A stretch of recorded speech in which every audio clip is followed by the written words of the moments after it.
Breaking news असां share कयूं पिया। खानपुर शहर में जिते वधंदड़ बदमनी खिलाफ शहरी इतिहाद के सर ते शटर बंद हड़ताल कई वई आहे। कारोबार बंद आहे। हड़ताल करण बाद शहरन हाफिज मोहम्मद सलीम आराई, असगर सेठार, मौलवी गुलाम कादिर बोरब्रोही ऐं ॿियनि जी अॻवानी में अमन रैली भी कढी वई। एक भेरो ॿीहर तव्हांखे अहम ख़बर खां आगाह करे रहिया आहियूं। खानपुर शहर में वधंदड़ बदमनी खिलाफ शहरी इतिहाद के सर ते शटर बंद हड़ताल कई वई। कारोबार बंद रखियो वियो आहे। हड़ताल करण बाद शहरन हाफिज मोहम्मद सलीम आराई, असगर सेठार, मौलवी गुलाम कादिर बोरब्रोही ऐं ॿियनि जी अॻवानी में अमन रैली भी कढी वई। खानपुर शहर में वधंदड़ बदमनी खिलाफ शहरी इतिहाद के सर ते शटर बंद हड़ताल कई वई आहे। कारोबार बंद आहे। हड़ताल करण बाद शहरन हाफिज मोहम्मद सलीम आराई, असगर सेठार, मौलवी गुलाम कादिर बोरब्रोही ऐं ॿियनि जी अॻवानी में अमन रैली भी कढी वई आहे।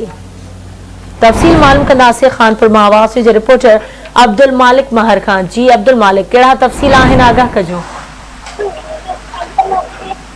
जी बिल्कुल, कानपुर शहर में जो है वधंदड़ बदमनी के खिलाफ जो है कानपुर शहर में शहरी इतिहाद सिविल सोसाइटी के अगवान हाफिज मोहम्मद सलीम आराई, NW जिले सदर अफसर सेठार के अगवान मौलवी गुलाम कादिर बोरब्रोही, मौलवी इनायतुल्लाह बिरोही, पीर खान मोहम्मद कासिम पठान चौधरी, नज़ीर अहमद आराई जी अगवानी में सियासी समाजी मजहबी जमायतन समेत जो है शहरन वडे जो तादाद में शटर बंद हड़ताल ऐं अमन रैली कढी वई, जिनमें अगवान जो चवण हो त खानपुर तालुके तोड़िक शहर में मुसलसल 4 महीननि खां बदमनी वधी वई आहे। रोज़ चोरियूं फुरूं ऐं अगवाऊं थियनि कयूं, पर पुलिस इंतजामिया सख़्तु वञी बीणो न आहे कयो।